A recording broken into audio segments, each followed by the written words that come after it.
Вот. Теперь, какова позиция министерства по национальной политике, так скажем? Позиция твердая, жесткая, установленная.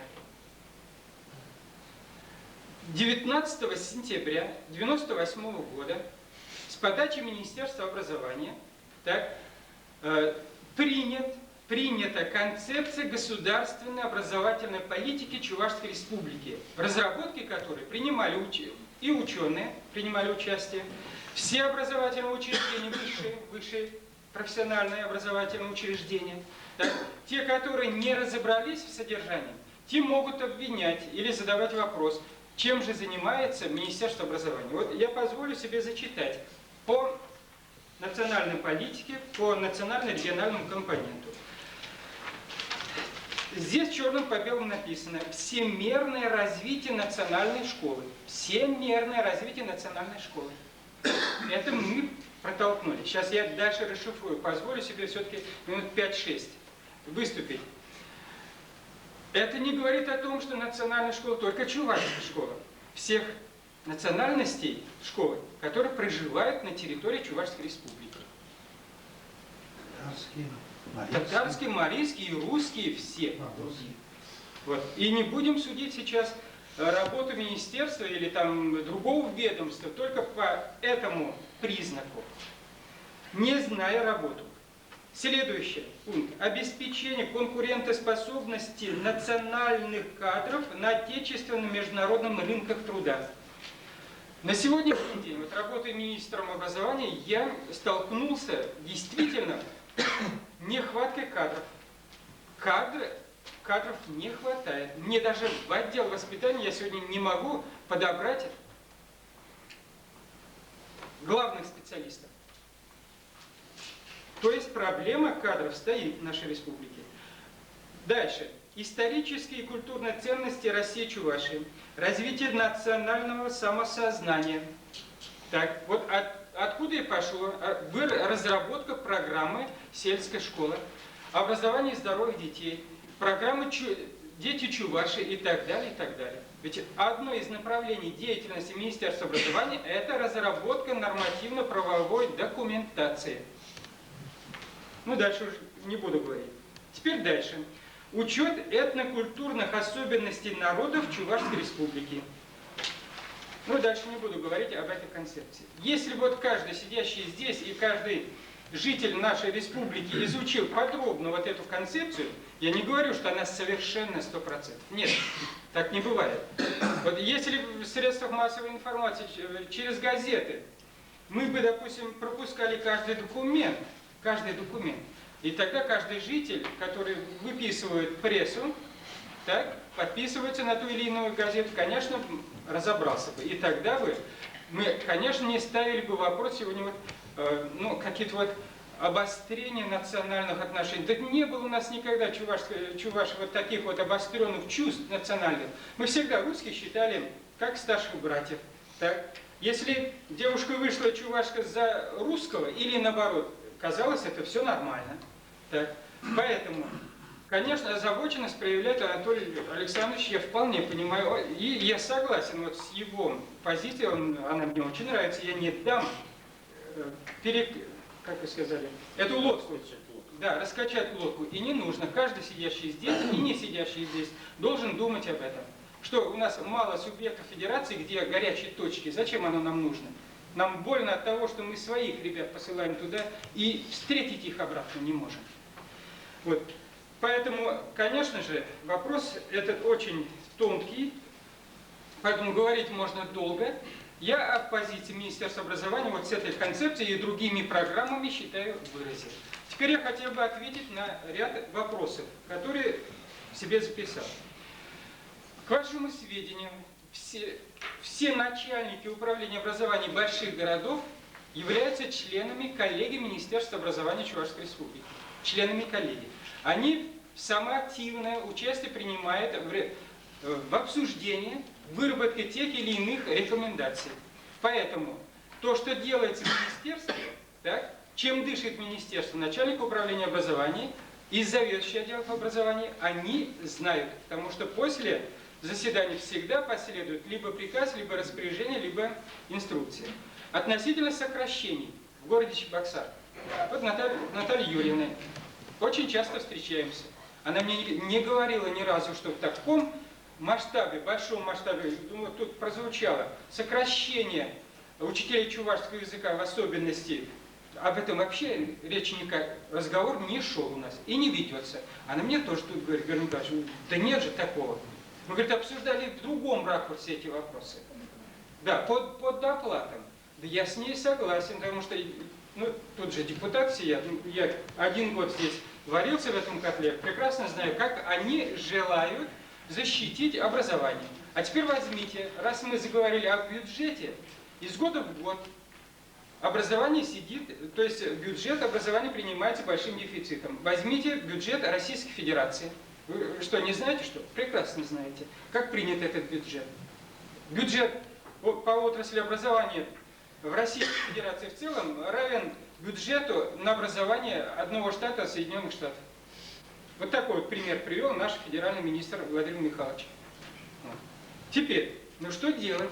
Вы не думаете, что министр образования вот так вот сложил руки и согласился тем, что вот бюджет принят таким дефицитом. До принятия бюджета предварительная работа была колоссально проведена. И колоссально нервов и здоровья было потрачено, к вашему сведению. Более того, министр образования со своим заместителем в Москве проработал при принятии бюджета, в том числе и когда разбирали на комиссиях, бюджетных комиссиях Госдумы, инфраструктуры и Чебоксары, и Алатыря, и по образованию. И вы, наверное, в российской газете видели, что 5 объектов по Чувашской республике наши прошли. Если бы мы там не поработали, они бы не прошли тоже. То есть по строительству. Ну, конечно, к моему стыду, не то что стыду, городу мы не помогаем в строительстве школ. Анатолий Александрович ругается, и я чувствую ответственность. Ну нет пока возможности такой. Потому что город, ну, как-то, наверное, мы убеждаемся в том, что город выходит своими силами. У нас потребительский подход вырабатывается, между прочим, как Чебоксарам. Ну, столица. Да, вот. Теперь дальше. Я по мелким вопросам. Да, колоссальная проблема у нас с учебниками. Колоссальная проблема с учебниками. Я не говорю с учебниками по языку. У нас с 1 по 6 классы пока учебниками мы обеспечили. Учительство, по крайней мере, может работать с учебниками. А если 7, 8 дальше идем, там учебников вообще нету пока. И я, например, как министр образования, не обвиняю тех ученых, которые, допустим, не совсем качественные учебники разработали. Слава Богу, что они пока есть. Дальше будем совершенствовать. Вот. Теперь, да, я насчет сокращения начал было говорить. Объективное вот такое вот сокращение учительства, оно, конечно, будет. Почему? Потому что сокращение рождаемости детей идет. Вот такое, но мы как-то пытаемся выходить за счет тех пенсионеров, которые дальше не думают работать. Здесь, конечно, резерва такого сокращения нет. Конечно, нам нужно сохранить самое. Сохранить, ну, это не выход, я понимаю. Сохранить нужно квалифицированное учительство. Иначе мы с вами потом получим потомство необразованное. Теперь дальше. Я не буду говорить по тем вопросам, по которым прошлись. Хотел бы остановиться на том, что насчет знает ли министерство о том, что решили директора в Канашском районе. Уважаемые коллеги, я все знаю. Относительно работы директоров. В Канашском районе, с Канашским районом, мы работаем в этом году как не знаю что. Там пока стоит вопрос о снятии, о снятии заведующего отделом образования, потому что он работает на пенсии, работать не может. Человеку уже 70 лет. Теперь что? По-моему, все. Если вопросы у вас есть, то я вашему распоряжению. Спасибо, Иван Ильич. Олег Николаевич, пожалуйста. И потом Александр Ильич, вы хотели, да? Председатель Совета. Я прошу прощения, Олег Николаевич. Министра нет, у него заседание там. Да? Нет. Нет, спасибо. Ну, во-первых, надо сказать, что вот сегодняшняя атмосфера, она встреча нужна была. конечно, Анатолий Александрович, многие вопросы значит, получили свое разъяснение. Я не буду останавливаться на тех фактах и примерах, которые значит, мои старшие товарищи. Просто хочу сказать, потому что многие задавали, откуда все вообще пошло. Вот. Разговоры, они значит, ежегодно значит, возникают среди значит, учителей чувашского языка и литературы, среди преподавателей значит, чувашского языка и литературы в университете. В этом году у нас была встреча с студентами второго курса университета чувашского языка и культуры. Там преподаватель буквально обратилась к студентам, ко всем, чтобы они собирали подписи, ибо, как она сказала, значит, грядет сокращение учителей чувашского языка и литературы и уроков. То есть я тогда сказал, что пока давайте рано собирать подписи, но будьте готовы к этому, мы этот вопрос стараемся разъяснить. Вот. То есть разговоры они идут. И значит, Чувашский национальный конгресс эту проблему не из пальца высасывает. Что касается вот, некоторых примеров, вот, в частности по переводу значит, названий улиц, остановок, тут, видимо, иногда происходит обыкновенная безграмотность рабочих. Даже трудно грешить на кафедру чувашского языка и литературы, когда остановка гостиница «Россия» написана на чувашском так, что если дословно перевести, получается «гость плюнул». То есть там одна буква «С» внизу надо одну черточку поставить, получается дом гостя получается. А так дословный перевод дом, то есть гость плюнул. Там она стертая. Ну, нет, она не стерта, она была с самого начала не было ее. С самого начала не было. Или вот другой пример, значит, я не помню, сколько лет тому назад, суббота, воскресенье, в здании значит, Ленинской районной администрации государственный флаг Чувашской республики висел вниз головой. Мы обратились на второй день, понедельник, глава администрации говорит, да, я, говорит, я это увидел, я это, говорит, исправил. Вопрос в том, что руководители у нас знают, а иногда вот обслуживающий персонал. Видимо, заместитель на этом уровне этим вопросом не владеют. В связи с этим у меня есть предложение. Видимо, этих примеров много. Вот зайдешь в магазин, обратишься на чувашском языке. Полное незнание работниками сферы обслуживания, что через год полностью вступает в силу закон о языках, где написано «Право граждан о выборе языка и обеспечение этих прав». Статья 3 читаю. В отношениях с органами государственной власти и управления, а также учреждениями, предприятиями, организациями, язык общения, информации и документов, чувашский или русский выбирать гражданин.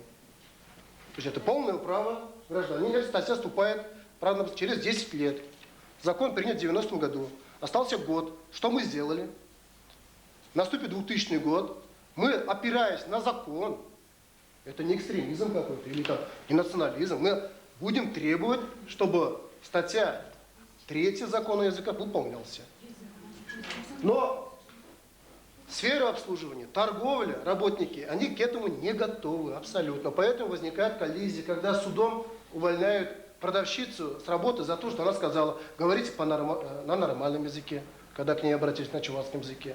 Более того, у нас есть пример, когда на автостанции наш представитель обратился на чувашском языке, чтобы купить билет. Дело дошло до того, что вызвали милицию. То есть человек, который, когда для них человек использует свой родной язык, это преступник. Понимаете, да?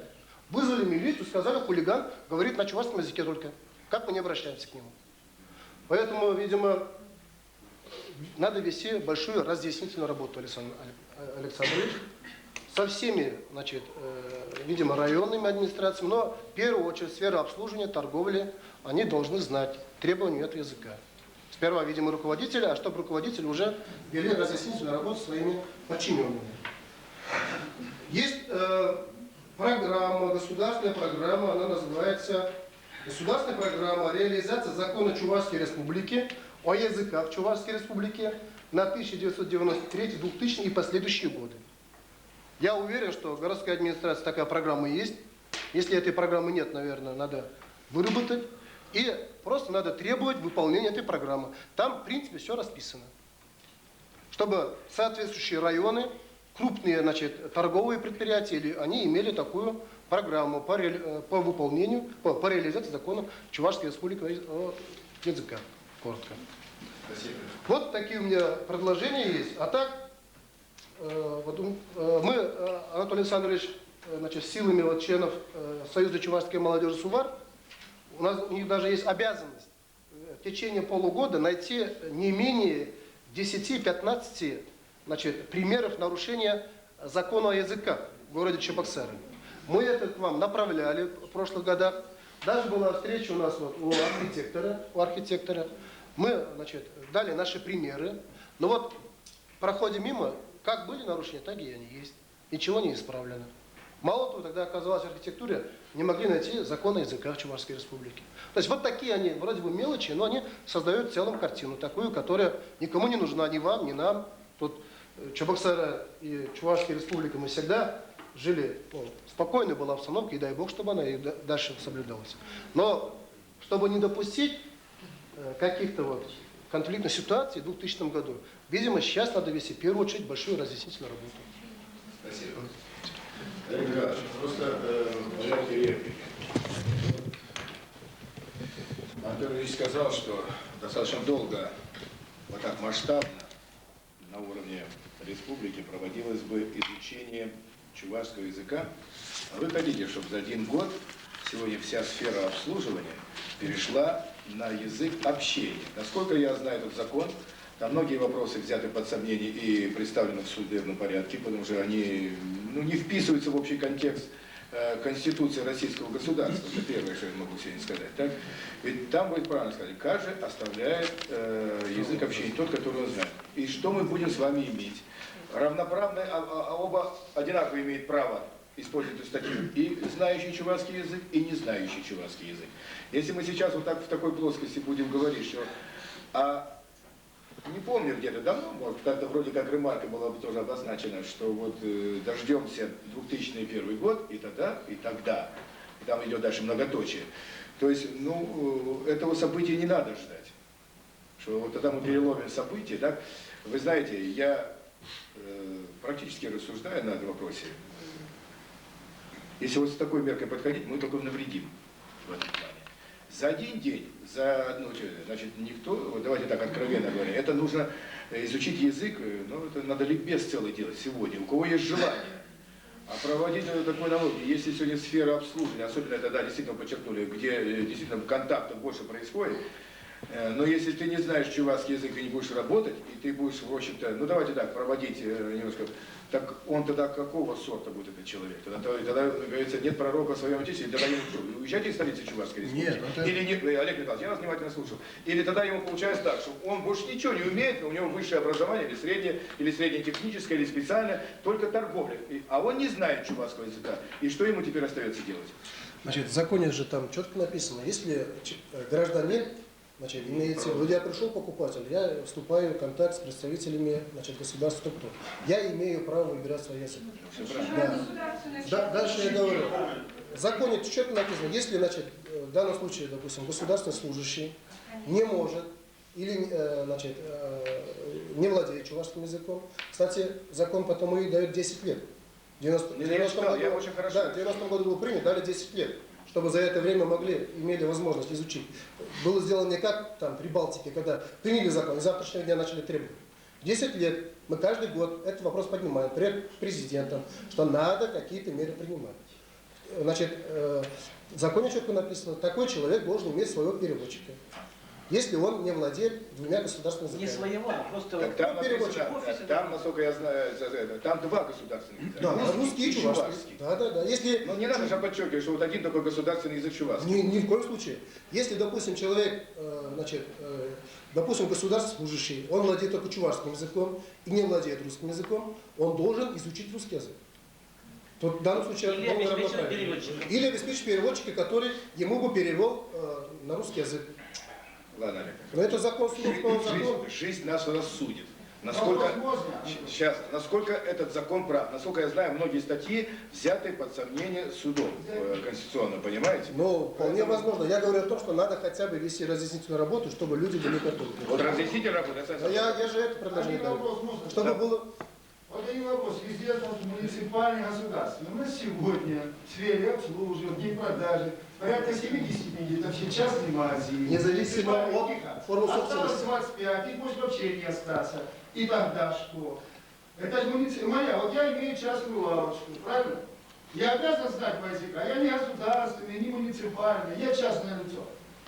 Это Не касается надо знать чувашский язык. Гражданин. это государственной структуры касается. А значит, оформление вот таких предприятий, допустим, да, независимо от формы собственности, название предприятия, время работы, все должно быть на двух Это языках. понятно, я не вообще русский язык. Я должен знать чувашский или русский язык. Вы можете не знать чувашский язык, но вы не можете работать на государственном языке. Правильно. Я могу быть армянином, грузином. Если мне здесь возьмут, палестинцам у нас есть вот. Он изучение, если Саддам будет этот учить у нас чувашский язык, он учит его, нет? Хорошо, Алексей Иванович, присядьте, пожалуйста. Вам Мне как понятно. торговому работнику выгодно, чтобы человек ушел с попытки. Значит, давайте так, пока вы сейчас, Александр Ильич, предоставите. Здесь вопросов больше, чем ответов по данному закону. Так, и еще раз говорю, не ввести в себя состояние, в котором потом, как говорится, невозможно выйти потом с него. Не надо идти. Вот. Поэтому вот здесь, ну, Алексей Петрович, здесь абсолютно сегодня, вот я могу согласиться, что ну, не изучение, а масштабное сегодня разговор о знании чувашского языка и свести, ну, наверное, просто так вот я в рассуждении, ведь многие же стремятся прочитать, допустим, Шиллера стихи в оригинале и так далее. Вот с такой позиции, наверное, больше даст результата. А если вот так говоришь, что если ты не знаешь в сфере обслуживания, не знаешь языка, и ты не будешь, мы, кроме как отрицательного результата, ничего не получим. А вот заинтересовать, чтобы на РСПИ прочитать в оригинале, вот это, ну, это умение через средства массовой информации, через умение культуры учреждений, через учреждения образования, вот это, наверное, результат будет. А так, если говорить, вот дождемся 2001 года, и тогда мы вам это, да ну что вы, друзья мои, ну и что дальше будет? Поэтому я вас просто, вот, пользуясь у нас доверительной беседой, по-моему, она действительно требовала сегодня контакта нашего в этом плане. Вот, наверное, вот через это попробовать, ну, сыграть на чувствах человека о том, что он правильно ставит вопрос. У нас очень много сегодня предпринимательского. А скоро вот просматривается, что сфера обслуживания должна уйти в частные руки. Что вы будете потом делать? Сегодня весь мир живет, ну уже убедились сегодня. Вот мы сейчас все больше и больше убеждаемся. Сегодня муниципальные эти гастрономы, они, кроме многомиллионных долгов, больше нам ничего, потому что не заинтересован никто, чтобы эти магазины. Ну, долг есть, и ради бога. Не платит за газ, за воду, ну ни за что не платит. Его не интересует, он все равно получил оклад и так далее. Идет сейчас вопрос о том, чтобы отдать сферу обслуживания в современные, то есть в частные руки. Ну и что вы тогда с этим законом будете там говорить? Вы его уволите, вы выгоните его? Нет. Поэтому несколько по-другому надо. Вот если он идет, тогда вот надо посмотреть надо. Так вот пусть вот, я еще раз, может, повторюсь, как говорят, все время же было, что вот прочитать в оригинале поэта того, который сегодня есть. Это, наверное, лучше будет. Оригинал — это только знание чувашского, в этом случае чувашского языка. Вот здесь абсолютно упущение. Я ни одной публикации не видел.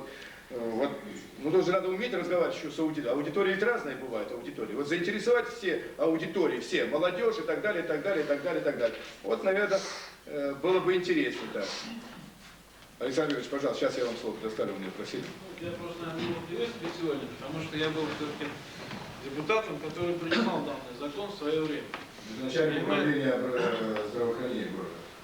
Геннадий Николаевич, мы прекрасно помним то время. Я должен сказать, что это был, наверное, самый демократичный парламент за последнее время. После нас уже совсем несколько все поменялось. И как принимался данный закон, вот тогда были дебаты, которые там происходили. Вот, приехал мудрый Айдар тогда, так сказать, и внес очень много таких вот деловых вещей. И сегодня, наверное, вот меня немножко Тим Александрович опередил, ведь вопрос не идет действительно там с каких-то там 2000 год. Мы тогда, в принципе, прекрасно понимали, как он будет работать. Но вот за 10 лет все-таки, при всем при том, я тоже к этой части ревностно отношусь, потому что тот закон, который рождается из-под того, когда ты голосуешь, в принципе. Хотя я получил тогда массу вопросов, зачем я голосовал за этот язык. Я и тогда, и сейчас, когда у меня была четкая гражданская позиция, я ее понимал, и сейчас точно так же смотрю. Но при всем, вот жаль, ушел министр образования. Вопросы возникают, и есть, у меня они тоже возникают. У меня дети точно так же учились. У меня дочка уехала учиться в Москву и прекрасно учится на 2-м курсе, сказать, имея пятерку по чувашскому языку, сказать, хотя она знает 3 слова по-чувашски. Вот это, извините меня, плохо. Так сказать, ну плохо это. Вот я считаю, что это ненормально. Я сегодня вот так болезненно немножко услышал о том, что, скажем, в Стерлитамаке и в Казани школы, которые сегодня изучают чувашский язык, гораздо сильнее, скажем, ну, с позиции того же патриарха, который сидит за столом, чем, сказать, вот расцениваются они сегодня в Чебоксарах. Так, наверное, не должно быть. Вот. Но все-таки мне хотелось сказать, что вот за эти годы очень много средств массовой информации было брошено на то, у нас же каждый год какие-то выборы, вот, белые, голубые, красные, зеленые, там еще какие-то. А вот этот вопрос о том, чтобы доводить его до человека, то, что как он звучит, действительно так. Правильно абсолютно. Сегодня не надо никого убеждать, скажем, в Египте о том, что, сказать, неплохо бы говорить по-русски, потому что очень много русских туда ездит сегодня, чтобы продать им что-то. То есть вот с этих позиций, наверное, должна сказать, работать, прежде всего с этих позиций должен работать. Это просто культура человека. Я просто вам могу сказать, и правильно было здесь замечено, если вы в Татарстане приходите и с чиновниками начинаете говорить на его родном языке, я вас уверяю, что вы, сказать, этот вопрос, как правило, решите. Как правило решите. То есть это культура просто, внутренняя культура человека, то есть это личность. Вот она с таких позиций должна преподаваться для всех, в принципе. Абсолютно для всех. Тогда не будет никаких разногласий, вот, еще чего-то сказать в этом вопросе. Спасибо. Я бы хотел сейчас представить слово. Такой момент. Вы знаете, насколько сегодня уродливая форма развития изучения национального языка сейчас идет на Украине. 12 школ осталось всего. И выступление Патона, которое, вы знаете, сейчас принятие в высшее учебное заведение, только на украинском, привело к тому, что даже студенты, имеющие, вернее, учащиеся в высших математических школах, которые имеют без вступительных экзаменов только на собеседование, не приняты в высшее учебное заведение за незнание. Там Патон выступил, вы знаете, это знаменитый. Что мы делаем? Он там говорит,